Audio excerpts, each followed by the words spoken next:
We are live. Hey, how about you, everybody?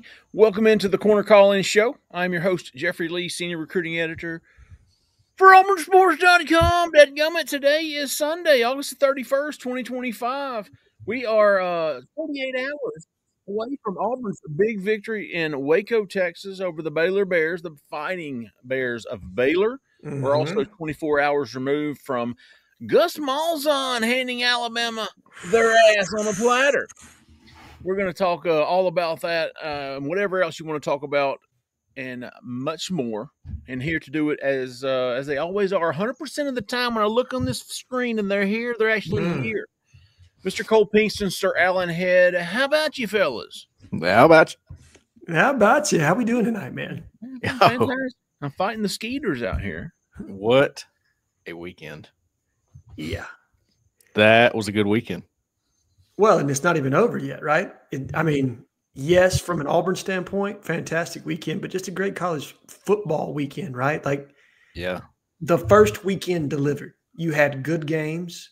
You had some stinkers in there too, right? But it was just exciting, right, to have football back and then for Auburn to perform more or less up to expectation. That was really good to see.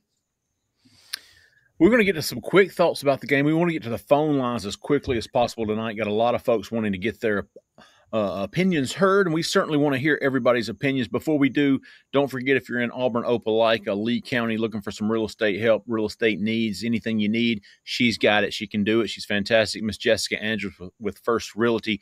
Give her a call, 334-704-4442. A lot of fours in that number, but don't be deceived. She's a freaking 5-star. Look. Oh, 4.5. Alan's thumb's missing. Yeah, dog. We had an incident this weekend, so she's still a 5-star realtor. Show me your other hand, big dog. There you go. She's a 5-star realtor. There you go. Yeah, absolutely fantastic. She's been at it all summer long, still going strong, man. She's she can do it all, man. Give her a call, 334-704-4442. Tell her we sent you. I feel a little naked without my mic here. Yeah. Don't take that meme right there. Andrew Ackerman. Thank you, big dog. It's a little wide, isn't it? Ooh. Yeah. My man got some of that Labor Day growth there. I feel naked without my I'm in broadcasting live from Woodland, Alabama. On the back porch of my parents, so I feel a little naked without my mic. But we're gonna make it work. We're gonna get to the phone lines at 6:35, fellas. So I want to hear y'all's thoughts. I know we've been on a couple of shows already, giving some thoughts. I think Cole and Justin are going to have something out Monday morning. But real quick, Alan, give me your 60-second review of the Auburn Tigers win over the Baylor Bears. Really, it boils down to the fact that Jackson Arnold performed in the offense, within the structure of the offense, and made reads that he was supposed to make. Auburn's offensive line dominated at the line of scrimmage, and they were able to basically run the ball whenever they wanted. Dave Aranda decided to be stubborn, stay in a too-high look all night long. And what I really loved is that Hugh Freeze was patient enough from a play caller standpoint to not force vertical shots and take what was there. Now, defensively, there's some things to clean up. I think you got to tip your hat and give credit to Baylor. They've got some really great dudes on that side of the ball. Jake Spavital is a good offensive coordinator, but Auburn does enough in Waco to get a 14-point victory. You can't be upset at that. Yes, there are things to clean up. Yes, there are things that you can do better. But overall, beyond just the tackling, I'm really satisfied with what Auburn put on tape. And I said this on Jay's show. My prediction has now shifted from 7-5 to 8-4 because I have confidence in Auburn not to self-inflict, right? Like this season, I feel better about the plan that they had in place just in game one. Play calling made sense. It was logical. It didn't feel disjointed in any way. It felt very organic, and that's what you wanted to see. Cole Pinkston. Yeah, I feel much better about that too, Alan. I feel better about the ability to get out of a jam. Yes. At least from game one, it looks like they were able to do that. You almost had an issue with the backwards throw by Jackson Arnold. I watched that play. Today. Ball should have come out of his hand a little bit earlier. Yeah. And that was the case for a lot of the passing game. Now, I want to see that progress. That's got to get better. Safeties That's got to get better. Linebackers in coverage got to get better. But Jake Spavital, we talked about him. Please give him some credit because he played games with those guys all night. They weren't ready for it, and it was smart. And they still only came away with 24 points. Correct. That's it. I can't tell you how good of a sign that is. And we got a long way to go. It's just week one. We know week one doesn't tell you anything, right? Same goes for Bama, by the way, because I know we'll talk about that tonight. Oh, maybe so. Let's get to the phone lines. Let's see if Big Dog Kevin has found that sweet spot. I sure hope so.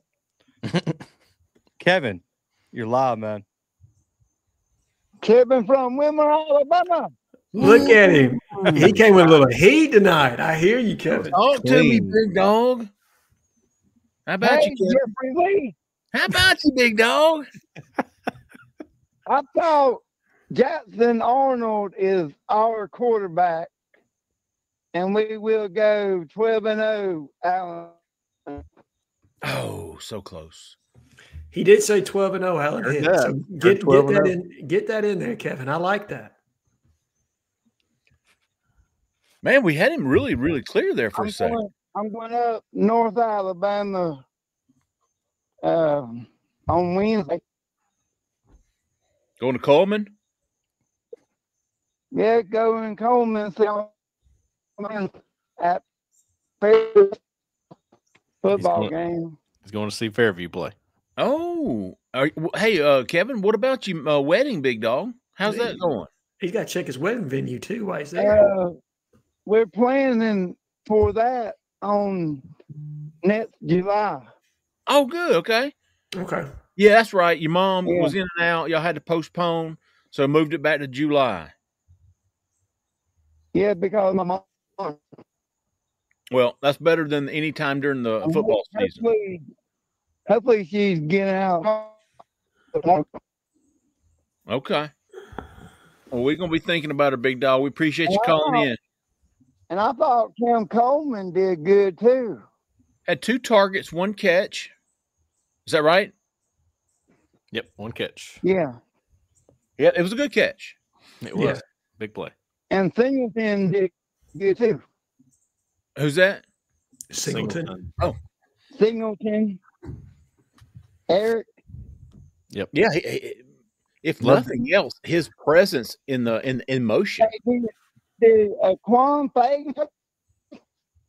He played on special teams, Kevin. If you're talking about New Boy Fagan. Apparently, he logged 1 defensive snap too, according to JG. I think we might have lost Kevin. Appreciate you calling in, Big Dog. I counted 8 true freshmen on the participation report. He was one of them. Mm-hmm. So a lot of 8 where they signed 20. So about a third of the freshman class of the signing class got snaps in the opening in the opener. Good stuff, Kevin. Appreciate you getting us started, Big Dog. Keep us going, Zach. 1406. Good stuff, Kevin. You're Appreciate live. you getting us started, Big Dog. Keep us. Who are we talking to? Where are you How calling about from? y'all tonight? This is Josh from Birmingham. How about you, Josh? Doing good. Just a few things I got, and then question to poke y'all's brain to see y'all's opinion. So offensively, I like what J-Head was saying, Hugh not being stubborn and forcing the pass.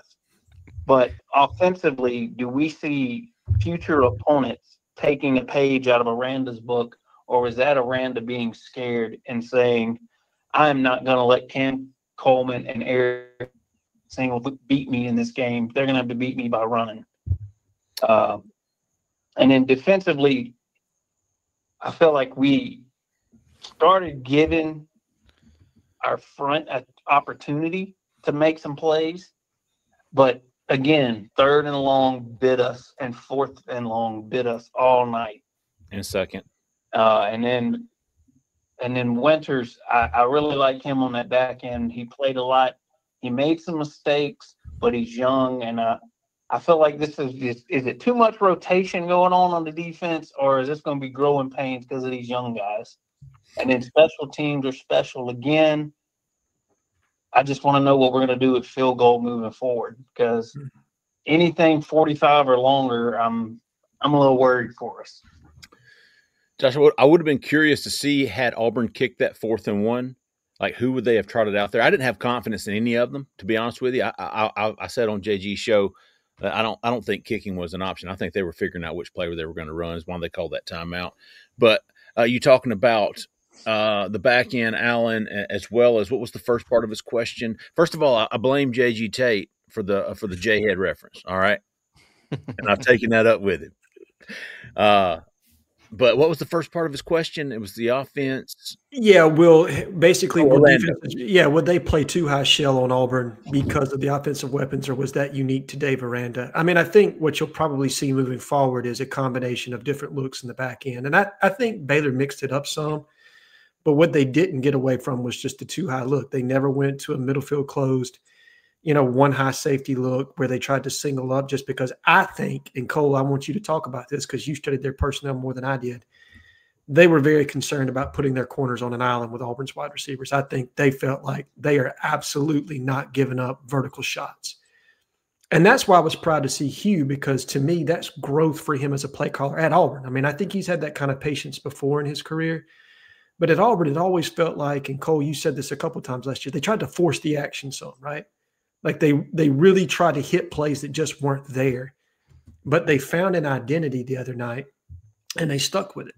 And they consistently continued with the RPO, read option run game, and just pounded it, man. I mean, they said, look, if you're going to keep a 6-man box in front of us, even when they had 7 in the box, Auburn was able to wail on them. I mean, I think at one point they were averaging, 7 yards per first down? You don't have to throw the ball at that point. You just don't. Yeah, I think Dave Aranda's game plan was probably something along the lines of pick your poison, right? And they decided we will let them drive on us. We'll make them earn it. I'd rather them do that than this big play to Cam Coleman or Eric Singleton. They also, I think, wanted to make Jackson Arnold have to think more and take away some of the options of the RPO and try to dictate it, which is what Auburn's done. I mean, is what teams have done to Hugh Freeze's offense for the past 2 years. The problem the last couple of years was when they wouldn't stick to the run game, or they wouldn't stick to the look that was being given, and that was totally different against Baylor. And it's honestly the best case scenario that you didn't show a lot of your passing game. I agree. I mean, you put 0 on tape.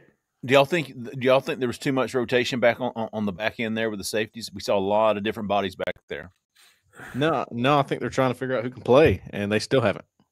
I'm with Cole on that. No, I felt like substitution-wise, and again, for the people that weren't there, I mean, the reports that I've gotten back from people that were, I mean, it was hot, like 95-degree, 100. I mean, it felt like 100 degrees with the humidity. So they needed to roll some bodies in and out of the back end, but that wasn't the issue with tackling. It was just poor form by Auburn. It looked like, and I feel pretty solid on this, that they just didn't have a lot of to-the-ground type tackling in fall. Like there wasn't a lot there for that. I think Hugh's mantra has always kind of been get the horses to the racetrack. But the way college football is now, I just don't think you have a lot of tackle to the ground. And Auburn, for whatever the reason, seemed less prepared than others. And maybe some of that was Baylor. Again, they've got dudes too, right? But I don't think they had enough to make Auburn look that poorly as far as tackling is concerned, specifically from the safety and star spots. I didn't love the linebackers in coverage. I thought they didn't collision wide receivers or tight ends at all. Like it seems like a lot to clean up. And the good thing is, though, you got Ball State, you got South Alabama, you've got time to get those kinks worked out and figure out who you want in the back end before you had played John Mateer, who looked lights out. Granted, it was Illinois State, right? But looked really, really good throwing the football. Yeah, I thought going back to the Hugh Freeze and developing as a play caller, I thought he outcoached Aranda, and that's something I haven't seen, much from me. I haven't walked away from many games the past 2 years and go, man, Hugh Freeze just coached circles around that cat, and that's a big statement when you can say Hugh Freeze outcoached Dave Aranda. That's a big deal. Well, that's a big deal. That gives credit to what Freeze has been saying the last 2 years. Give me this roster and then watch me work. Now, just one game, but Yes. but you could tell he was way more comfortable calling this game. Man, So I much was more comfortable. loved it. I loved it. I said on JG's show, man, I don't ever want to pass the ball unless I have to, and they didn't have to. I loved the tailbacks. I love the offensive line. I love the tight ends. I love Jackson Arnold. I was very impressed with what I saw offensively for Auburn. Keep us going, Zach. Great call, Josh. I appreciate you calling in, big dog. 0635. You're live. Who we talking to? Where you calling from? This is Stan from Panama City. Ooh. How about you, Stan? 2 weeks in a row. Hey, how about you, Jay? I know there's a lot of people waiting, so I got one question for each of y'all. Jay Lee, Gus Malzahn has to make you. How about you, big dog? How about the other week to the Gus bus? That's right. Cole, I just want to know if you think there's any possibility if Auburn has a good season that we can get Rodney Cleveland. Could you imagine having Cleveland, Autry, and Crawford in about 2 years? And Allen, I need you to make me feel better about this secondary. Because if we were playing somebody like Taylor Green, I'm not sure we get that win because of how mobile Taylor Green would have been. War damn Eagle, and I'll sit back and listen. Appreciate you calling, big dog. Cole, Rodney Cleveland, man, we haven't talked about him for a while in this, and really for good reason. Where do you stand with him? Do you think he's still – I think we all kind of agree that I think Auburn would rather have a Corey Wells beside Jordan Crawford and Malik Autry. Yeah, no, definitely. I'll say this. I know what the trend is with Rodney Cleveland, and the trend is hard away from Auburn right now. And I think that's on both sides, by the way. But I'm not ready to give up on the fact that he could end up in this class. I'll say that. I hear you. Me neither. I don't trust current trends in recruiting. Sorry. Well, not once. I think when both sides probably start to look at what their options are as it gets closer to signing day, then maybe there's a rekindling there of some sorts. I had somebody close to the program put it to me once. Well, yeah, I don't think we take him, but you know how this shit is, man. You know what? That's how I'm playing this one. Yeah. Alan, make him feel better about the secondary. Most growth happens between week 1 and week 2 every year. And this is the situation where they're going to have a Tell the Truth Monday. DJ's going to come in. He's going to put the tape up. And he's going to say, look, guys, this isn't it. This isn't the standard. This isn't what we've prided ourselves on. They have better players in the back end than what they showed the other night. I mean, guys that were solid last year. Now, I think what they missed more than anything was Jaron Thompson from last season, as far as a guy that could direct the traffic and was very solid back there. You're right. That's a place that they're going to have to continue to grow and develop. And maybe it's a spot where Fagans has to grow up sooner than anticipated, right? I mean, I think he's a guy that's got a lot of ability, and we may see him pushed into the lineup or rotation a little bit more in the next couple of weeks. I did like what I saw from Eric Winters. He was maybe more aggressive in certain spots than he needed to be and missed a tackle or two, but I'll take having to tell him whoa as opposed to sick him any day of the week. Yeah, always. Well, You know what I mean? go. Yes. I'll say this real quick, and then we'll move on to the next caller. I had the safeties and nickels ranked 9th in my position unit ranking, and it wasn't popular. A lot of people thought they should be a little higher, but this is why. I just didn't think they were ready. Specifically not for that passing game. And I thought, again, that Spav did a really good job, particularly on in-breaking routes with the tight ends, getting favorable matchups between linebackers and safeties all night. He played games with them. He knew he had a mismatch with Trigg, and he took advantage of it. Yep. As my granddad used to say, he scratched that itch all night. Yeah. So, you know what I mean? He did. But Trigg, by the way, was a guy who Auburn recruited back in, I think, 2019. That dude's like 34 years old. He's been on colleges. You know, he's kind of like Dr. Calzada at Kentucky now. You know what I mean? I remember. I think I've got his phone number. Listen, I was looking at it the other day. Harson's 3 quarterbacks when he was here, Robbie Ashford, TJ Finley, and Zach Calzada have played a combined, I think, 18 years of college football. Good. That's why I said put some respect on it. Two of Call them me. are starting still. Yes. And I think TJ just got arrested or something. He did at Tulane for something on like some Facebook scam. I can't remember what the deal was. Yeah, he bought a stolen car, I think is what It was that what it was. But now he was allegedly starting for Georgia State and Dale McGee, but I don't think he started against Ole Miss for Fort. Speaking of arrest in Georgia State, I believe Tyler Scott. Yeah. What was that about? He ripped the chain off of Xavion, whatever the kid's name is. I mean, he's probably Ole Miss's best player. I don't know what he was doing, man. He wasn't playing after that. That's good for Dale McGee. No. Hank Brown had 4 passing yards yesterday, according to Daniel Denny. I hear 4? you. 4. That's big time. That's big time for Iowa. I was going to say, but did he start? No, he was the backup. So he completed a forward pass for Iowa. I mean, that's a big deal. Zach, am I wrong? Didn't Iowa snag like the South Dakota State transfer? Yeah. Zach, did North Dakota end up beating Gronowski? Did North Dakota end up beating Kansas State? No, they lost. They lost. No, they lost. It was a game-winning touchdown drive. Of course. That was a heck of a game, though. Yeah. All right, good stuff, man. Appreciate you calling in. Keep us going, big dog. We have Anthony from Montgomery. Yeah, dog, get in here. Anthony, don't leave me hanging after that. Man. Come on. Hello. Fellas. Yeah, there he is. There he is. How y'all doing tonight? Fantastic, Anthony. Awesome. How about yourself, Smitty J? Hey, first call. Shouts out to Gus, man, for going in the closet, putting out the old Nick Marshall call sheet. I came on here last week, man, and said that we was gonna lose to Oklahoma and Texas A&M. But I tell y'all what, I'm very interested to see this Oklahoma game because Jackson Arnold got some shit to him. I like his monster, and I'm really interested to see what he's gonna be like when he go back down to the Norman. I like our chance. Defense gonna be better. Like y'all said, they was that spread offense, a bunch of young guys on the back end.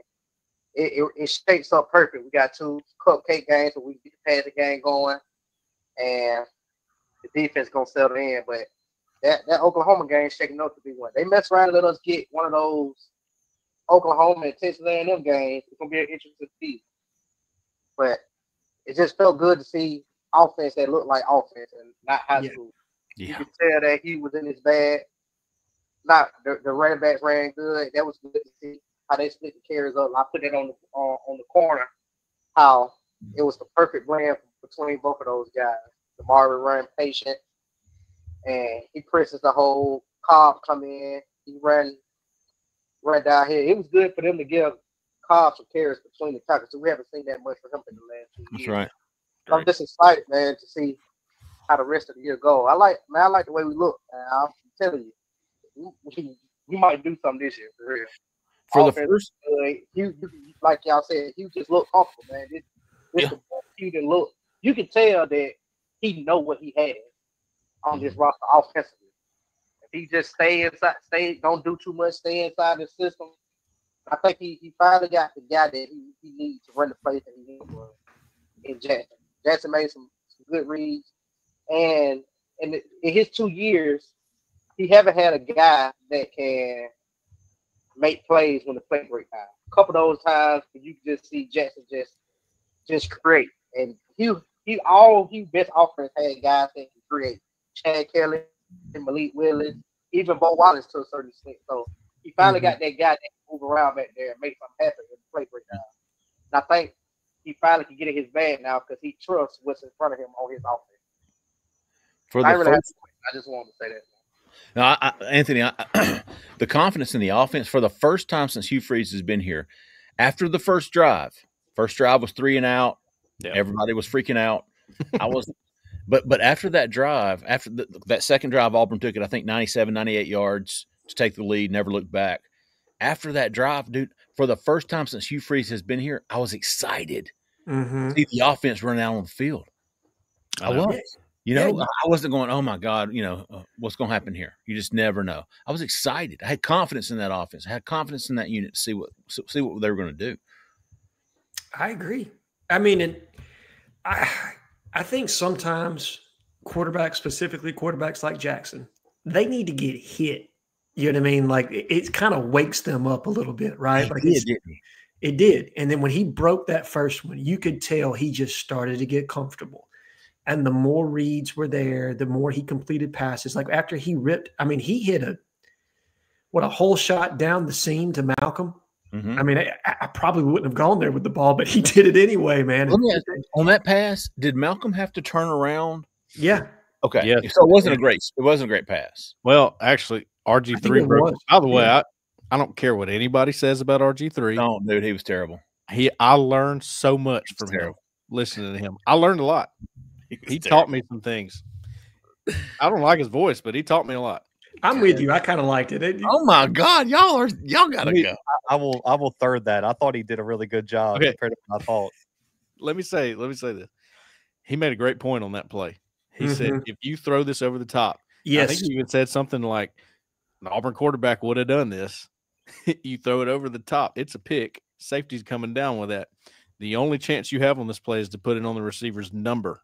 Yes. And he That's did. exactly what he did. Huh. And Malcolm adjusted to it because they've done it before. Okay. No, I'm with you. But I felt like he just started to get into his bag. And once he got comfortable, particularly in the read game, right? Like, I mean, I felt like he made really good decisions in the RPO / zone read I game. haven't seen a bad one yet. And No. I'm midway through the third quarter. I mean, I'm with you. I went back and watched the game this morning just because I was like, okay, I know what I saw the first time, but you always want to see it that second time, maybe even a third, right?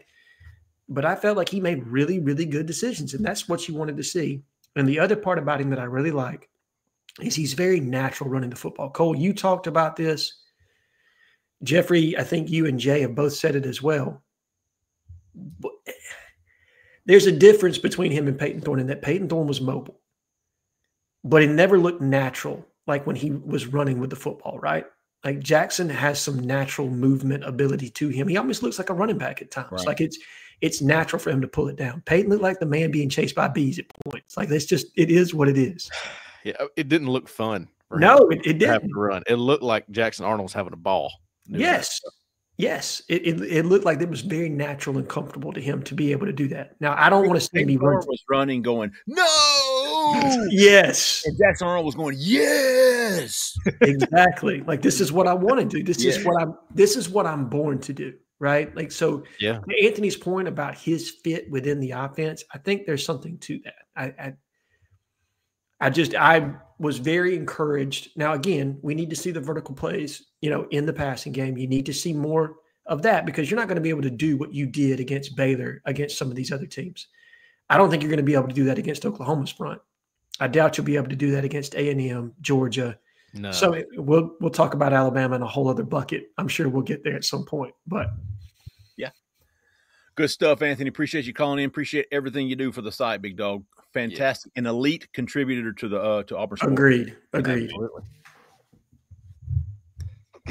5726. You're live. Who we talking to? Where are you calling from? Hey, this is Jeremy from Enterprise, Alabama. How about you, Jeremy from Enterprise, home of Raven Gray? Oh yeah, And Eric Winters. Eric Winters.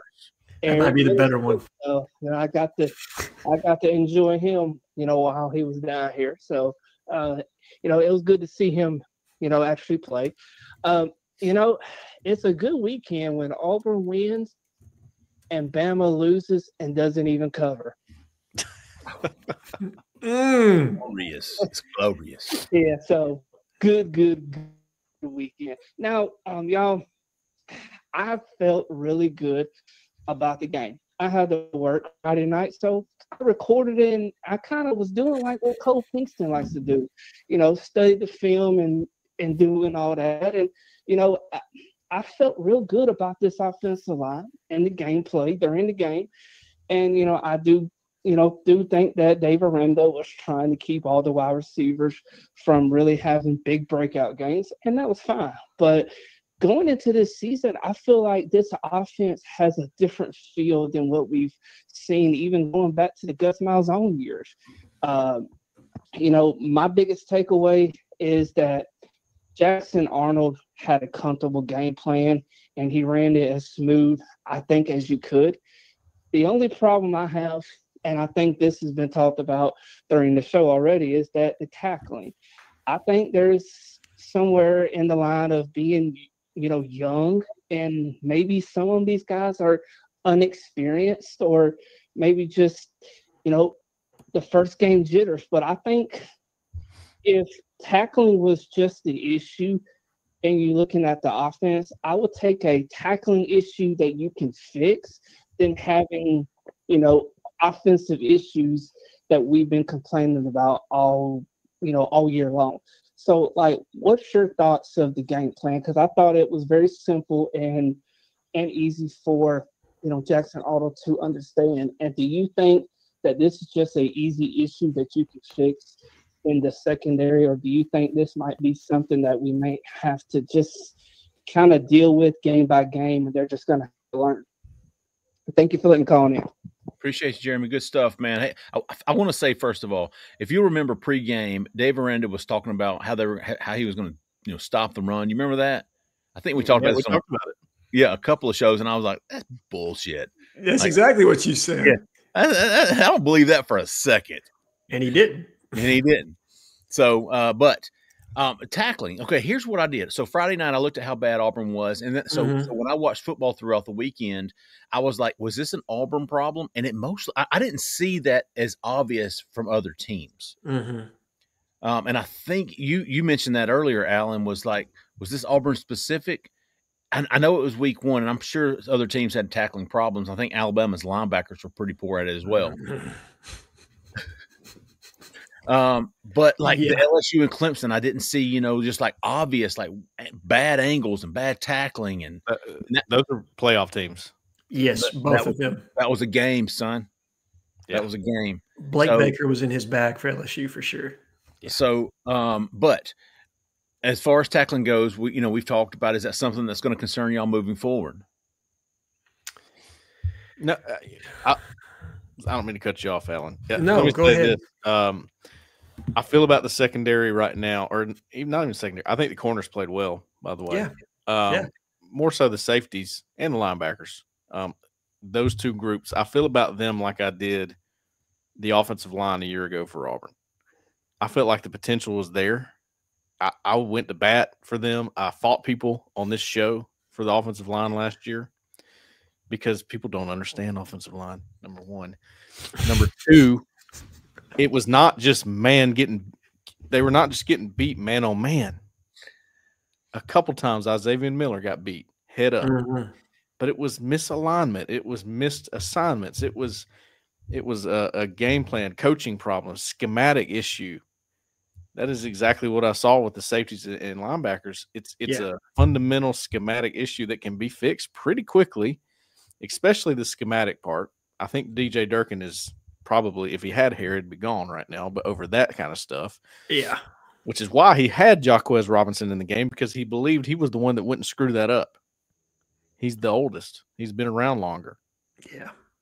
Okay. That's going to change. It's going to turn into the most talented guy before too long. Yes. Which is Eric Winters, Champ Anthony, right?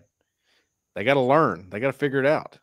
Now you flash forward to Auburn's offensive line now. It's the same guys besides Chaplin and Murphy.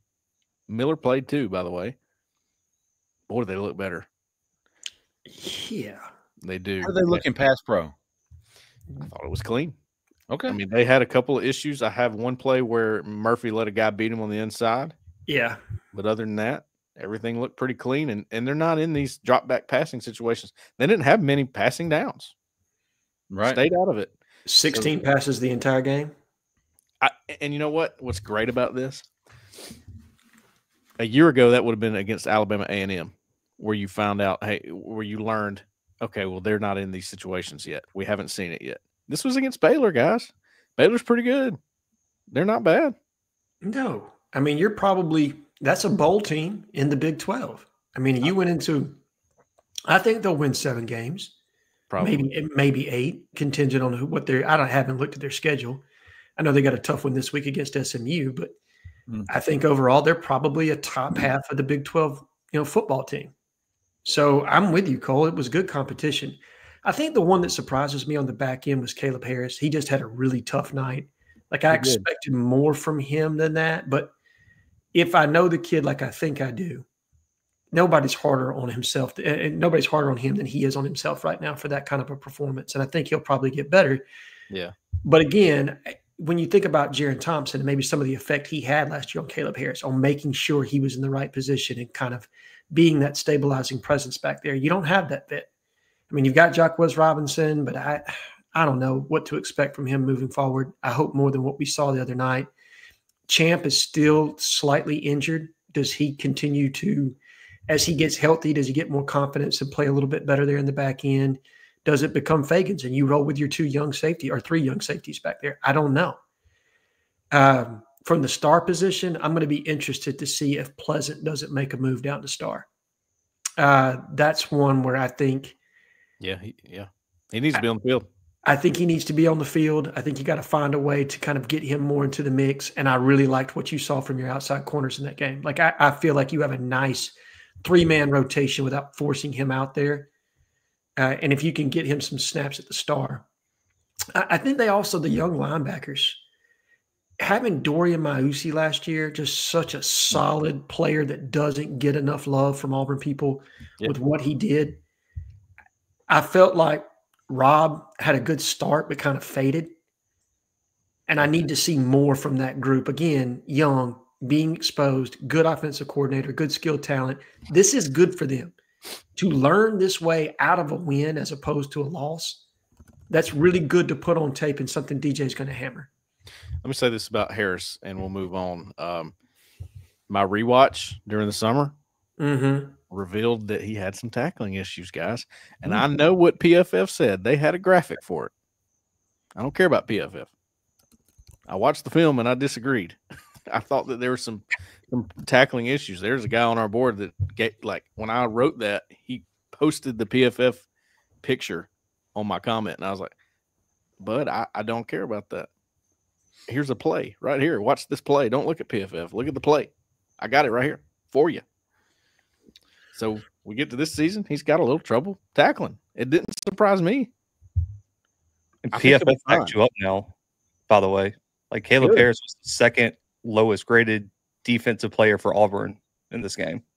I have nothing against Caleb Harris. I hope that he wouldn't take that wrong. But that was a bad tackling performance and something that didn't completely shock me like it did a lot because I saw it on film. Yeah, coverage too wasn't great. Effort didn't look great at times, which is why Freeze came out and said, "Yeah, I'm going to have to talk to the strength conditioning coach a little bit here, figure that out," which was one of my favorite things that Freeze has ever uttered out of his mouth, and he said a lot of things because it was a shot at the defense. Hey, I just played like 35 of y'all, and we're loafing. Are you kidding me? Yeah, that sounds like some 110s are going to get run on Monday, big dog. That's what that sounded like to me, dude. All right, good call, Jeremy. Appreciate you, big dog. 8491. You're live. Who we talking to? Where are you calling from? This is Ricky from Birmingham. How about you, Ricky?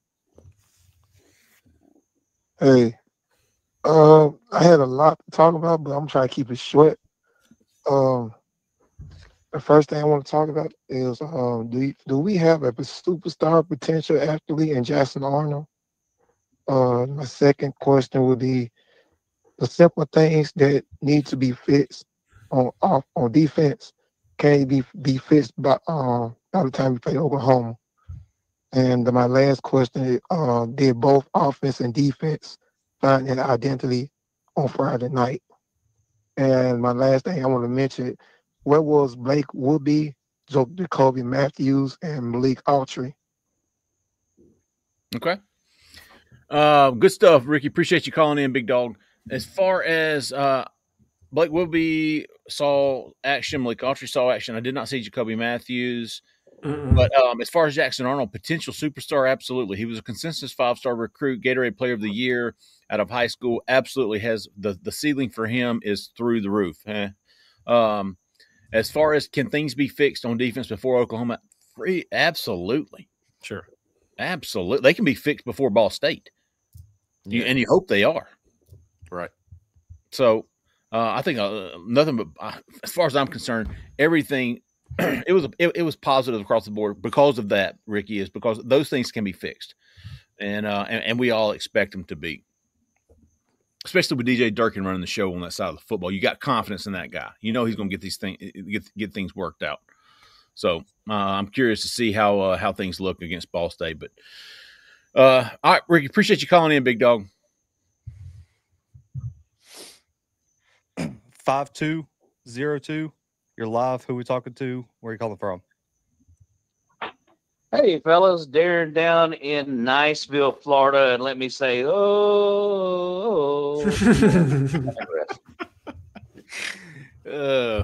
up, Darren? I am in Florida. I am in Florida, so you can believe I do have one of those shirts that I was wearing it for Gus and hoping they would do it, and they whooped that ass, and I love it. I love it. So, I sure did. I only had one lost team, and that was Army this week. Oh, that Enterprise won, Auburn won, and I don't care. I don't care if we're running it down somebody's throat or if we need to pass the ball to win the game or if the defense needs to be the hero. W is W, and I don't give a hoot and holler how we get it. Just get the W. And I saw a coach this weekend that made a run down there and threw a couple of passes and said, okay, that ain't working just right, and came back and ran the ball down somebody's throat and won a game by 2 touchdowns on a Friday night in a hostile environment. I'm happy. I don't know what everybody's bitching about, but I'm happy. Me too, man. I hear you. I was thinking about this earlier, Darren. You know what I give the overall grade for Auburn? Freaking A+, big dog. A+. Even special teams. Jay Lee? Listen. And listen, I was griping about – now this is my only takeaway, and I told this to JG, like, you've had 9 months to learn how to line. You got one job. Dude, you got one job I on know. the front team. Line up correctly. You can't even line – like twice. So that was really and if that's the biggest issue I had, yes, tackling all that. But listen, when you – even giving up 400 points and you're only giving up 400 yards passing and you tackle the way you did – and you have 9 or 10 penalties and you still leave there by only giving up 24 points and you get a 2 touchdown win on the road, A+, big dog. I don't give a shit. A+. Yeah. And correct me if I'm wrong, guys. So the younger guys in that secondary kept thinking they could hit somebody in the legs or whatever, knock them down. So they weren't really wrapping up to tackle. That was the tackling issue. And then number 2 is, Michael Trigg is a Brock Bowers dog, and I know he's been in a couple of the stop USC and Ole Miss. Ole Miss, I think was where he was at before he got there. But that guy played like a Brock Bowers fourth quarter Georgia versus Auburn a couple of years ago. I mean, he carried that team. Without Trigg, they're nothing the other night. Well, listen, you have play callers like Spavital who they don't need too much. They can do a lot with a little. Not saying he's pretty good. He's not like a superstar, I don't think, but he knows how to use him. Cole Wilson was good too. Cole Wilson was awesome. Yeah, Cole Wilson had 8 for 134. Trigg had 7 for 99. They were targeted 28 times between the two of them. Yeah, they were tough. Golly, just looking at that. Look, 1, 2, 3, 4, 5. 5 receivers for Baylor had a reception of at least 20 yards or more. Yeah, I mean Cameron and Hawkins are also studs too, man. I mean they've got some dudes on that side of the ball. And Kobe Prentice had the 33-yard touchdown. Yeah, good for him. You didn't want to mention him, did you? Yeah, good for him. He didn't get a lot of run at Alabama, surprisingly. But I don't know, man. To Darren's point about the tackling, it felt like they took bad angles. It felt like they were out of control when they got there, and then they tried to, launch as opposed to just running through the tackle, driving their legs. I mean, it was just all the mistakes that guys that don't have a lot of competitive reps make. With the exception of Jacquez Robinson, I don't think there's one guy back there because Champ really only started playing significant snaps, I think, last season, and then he got injured. So all the guys you're rolling through back there, I mean, Caleb Harris had a bunch of starts last season, but again, he's still a young player. Mm-hmm. So there's room for improvement. And then when you don't tackle in fall, I don't think college football allows a ton of it. But again, Freeze is one of those that does not want his receivers and running backs getting nicked up before you get to the season. He just doesn't. No. So I don't think you get a lot of work, man. I just don't. And maybe I'm wrong. Maybe this was the most physical fall they've had. All that other, garbage that gets said coming out of fall camp, all the typical coach speak. And maybe it was, but to me, that looked like a team that hadn't tackled very much. Again, I think they're going to get this fixed. I think they'll go through corrections, and that DJ Durkin will make sure over the next 2 games that they clean this up significantly before they go to Oklahoma. Good call, Darren. Appreciate you calling in. So just a heads up for our last 4 callers. 1 question, and we're moving on, man. We got a lot of callers tonight, so we appreciate y'all calling in. 9332. What's your 1 question? Where are you calling from, and who are we talking to? This is Eric. I'm calling from Little River, Alabama. How about you, Eric? What's up? How about you, fellas? How about you, Eric? How you doing tonight, man? Oh, man, just fine. Just fine. Just it feels good to call on a winning note this evening. Yeah. Oh, yeah.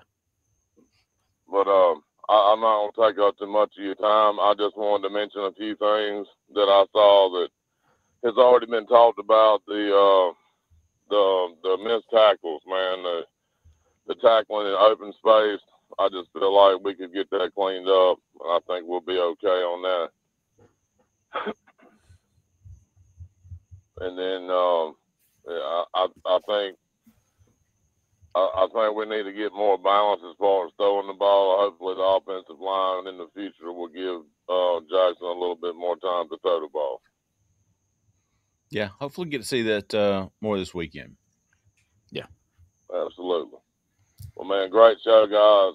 And War Eagle, like I said, I'm not going to take up y'all's time this evening, but a fantastic show, and we'll call back next weekend. Appreciate you, Eric Mack. War Eagle, Eric. And I want to leave you with 1 quote that I remember from Rhett Lashley's time at Auburn. Balance is taking advantage of what the defense gives you. So just remember that. There you go. There you go. 2517. Who we talking to? Where are you calling from? What's going on, fellas? What's up? Oh, nothing much, man. Got the win. Yes, we did. That's right. What you think about it, Edward? Like I say, man, I felt like this one was a big one to I need a confidence booster. Yes. I got this one, and hey, I hella business at my next 2. I ain't overlooking nobody. My next 2, Ball State, South Alabama, hella your business, get me to 3-0. And we're going to let the chip fall what it may, man. We're going to let the chip fall what it may. But I like the fact that Hugh found something that he was working with and stuck to it, Versus like last year, Kentucky, Jacquez running the ball, and he get on in the press conference and say he was tempted to throw it. For what? Man, you got something working, stick with it. But, for us to tackling, I'm finna get off of here, man. For us to tackling, I think they're going to be fine tackling. You have to think about it.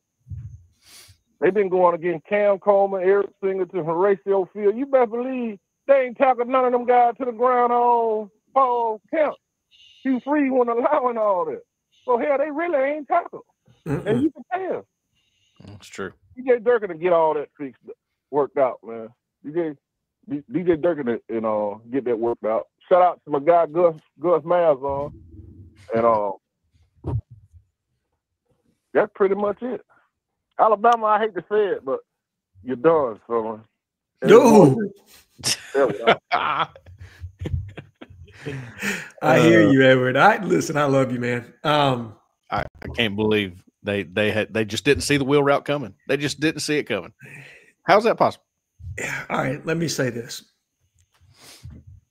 Gus Malzahn, whenever he's able to establish inside zone, everything works for him. Everything works for him if he's able to establish inside zone, and they got that going early. And I'll be honest, and this is not something I'm used to seeing from Alabama football. I felt like Florida State was the aggressor in that game, and Alabama was just listless at moments, right? Like no energy at all. And I don't know how you fix that piece. Like, I felt like Alabama was the more talented team. And when you look at the body types and everything else, easily. You know what I mean? Like, talent's not the issue, but they just looked like they were unmotivated. And they'll win games off of that talent. They will, trust me. Yes. I don't think this is an end of the world thing for Kalen DeBoer, but it's going to be uncomfortable. And you're going to find out if he's built for this job or not, because Saban lost what? One game every 30 he played. Yeah. And DeBoer's lost he's 4-4 in his last 8. This is the first time they've been under 500 since 2006. And they can't fire him. That buyout's insane. It's like $70 million. Yeah. Yeah, dude, it's $70 million. It's Jimbo money. And they don't have Texas A&M oil money. You know, they ain't got old Tex and Rich and them boys from the country club down there say, hey, go ahead and put that in the old 10-gallon hat, man. Put it on my car. They ain't got that. Who you want me to make this check to? Let me say this, man. They rotated like 5 backs, and they even gave a carry to Kobe Prentice. Well, now, why would you have to do that? You got 5-star Richard Young. You got blue chips all over the place, man, that have been in the program for a minute. I don't know, man. And wasn't there starting running back out? Jan Miller, he is, but they're deep. I mean, they went 5 deep, but they don't have a backup, a clear number 2. You know who did look good? Chroma for Florida State. I know, he man. I was so good in his. Hey, how many times do we sit here on this show and say that dude is the deal? You know who else looked good? Missouri Cat from Law Monroe or ULM. Yeah, Hardy. Yeah. I still feel like Auburn should have spent money on that one, man. They should have spent money on that one. Yeah. But hey, look, you got an efficient run game going with Cobb and Austin so far. We all kind of felt like they might have that capability. Yes. How about, and I put this on the board for those of y'all who are with us at Auburn Sports and not just a YouTube watcher, but 170 rushing yards. Wait for it. After contact. Nice. 170 rushing yards between Jackson Arnold, Jeremiah Cobb, and Damari Austin after contact. And look, I heard your thoughts on Cobb, and I agree.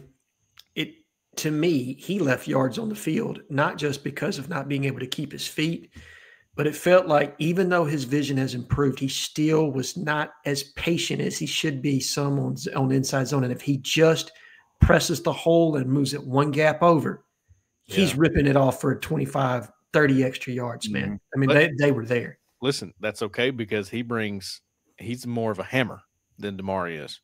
That's true. He's more decisive for sure. If you got a 2nd and 1 or something and you tell him, look, you could sit here and let that develop, or you can hammer it for us and get upfield.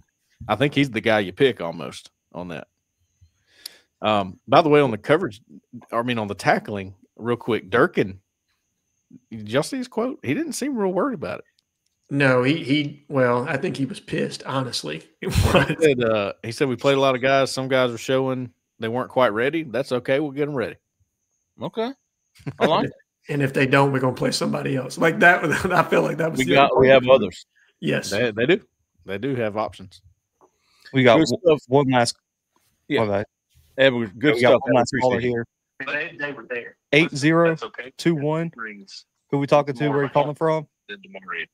That's true. He's more decisive. Hey, how y'all doing? How about y'all, man? How about you? Who are we talking to? This L Train from Birmingham, man. Ooh, L Train, son.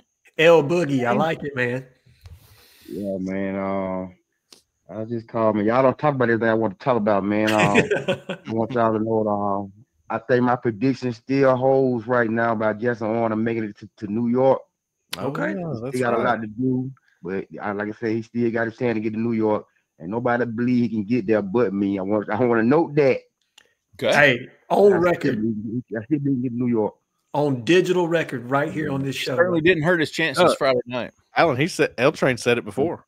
Yes, that's what I'm saying. He said it before. He called it in the summertime. Yeah, he was the first person. Yeah, and I still believe that. He gonna get better. I know he probably a little nervous and all that. He gonna get himself together. Like I said, but I ain't got no question. I just want to make a couple of statements because y'all done answered all my questions already. Okay. But yeah, I just hope, like y'all say, I hope Caleb Harris get better because I thought he was looking in the backfield too much, trying to be a hero. But I think he was just trying to play the run to make a stop. But he read all his press clips on how good he was as a freshman.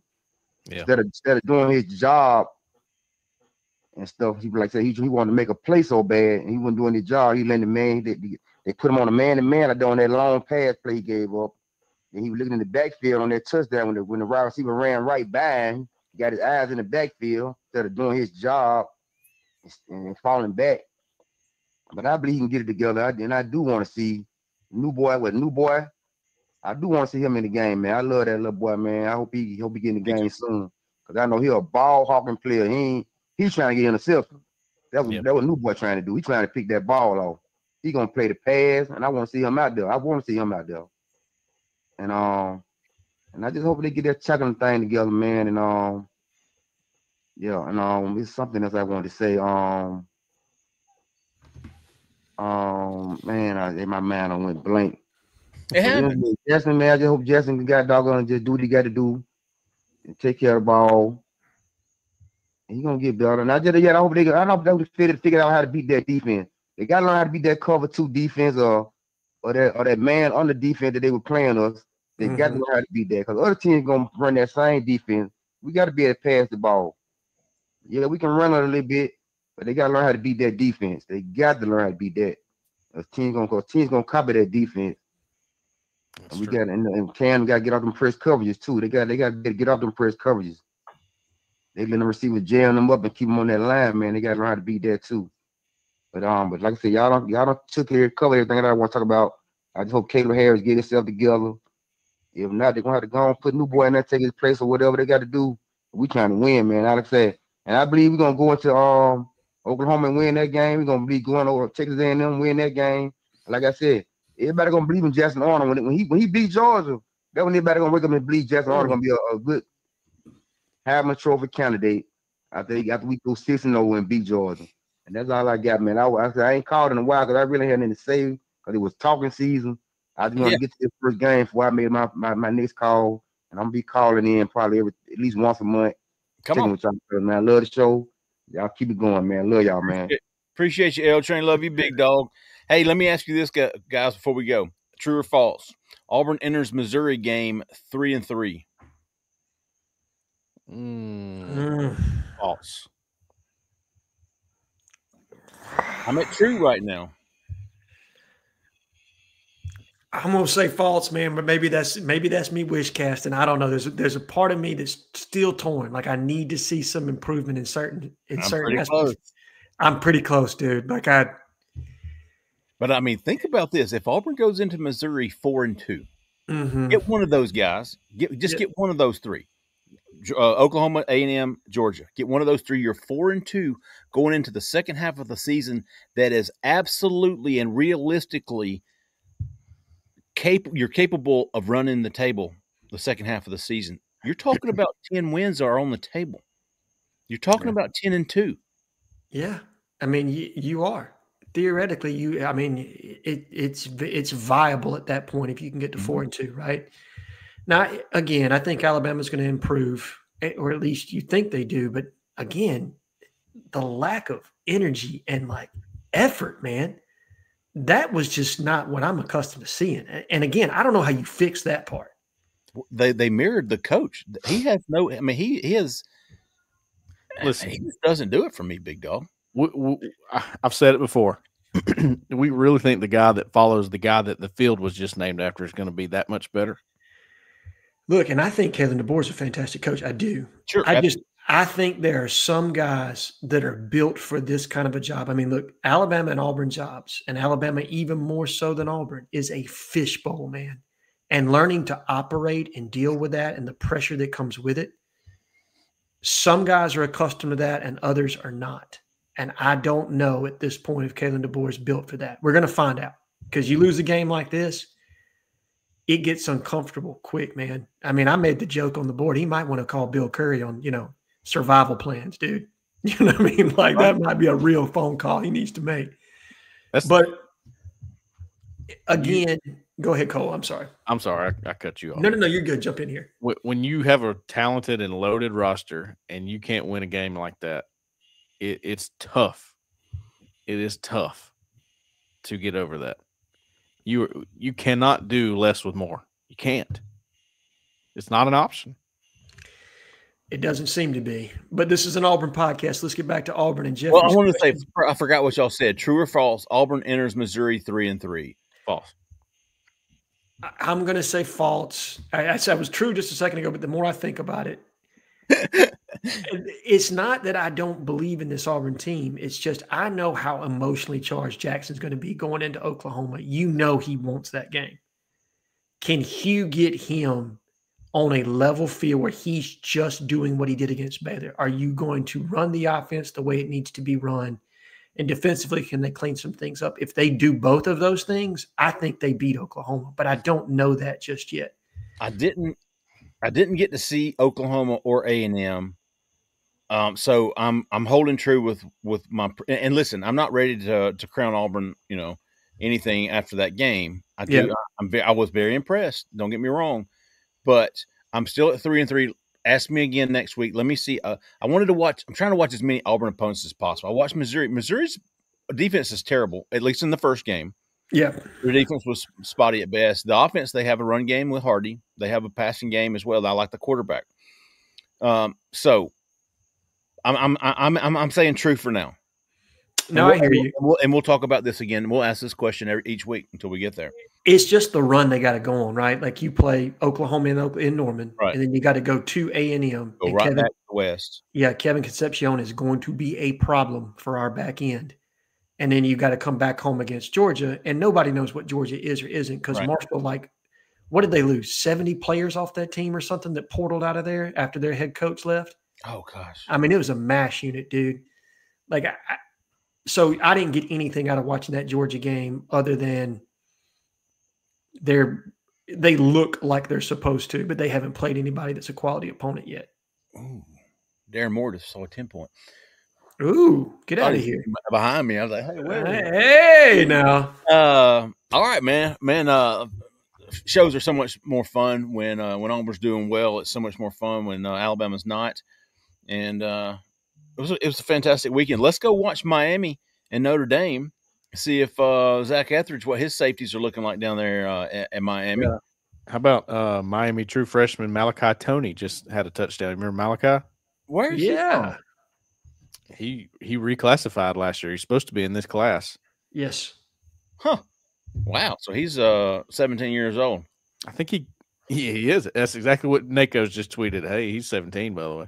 Let's see. We're going to be back next week, folks. Auburn Ball State, 6:30 p.m. kickoff at Jordan-Hare. We're going to be back 6:30 p.m. Central Time right here on the Auburn Sports YouTube page. Don't forget, if you're in Auburn, Opelika, Lee County, looking to upgrade and looking to make a move, sell, invest, whatever, look no further for the help you need. Miss Jessica Andrus with the First Realty.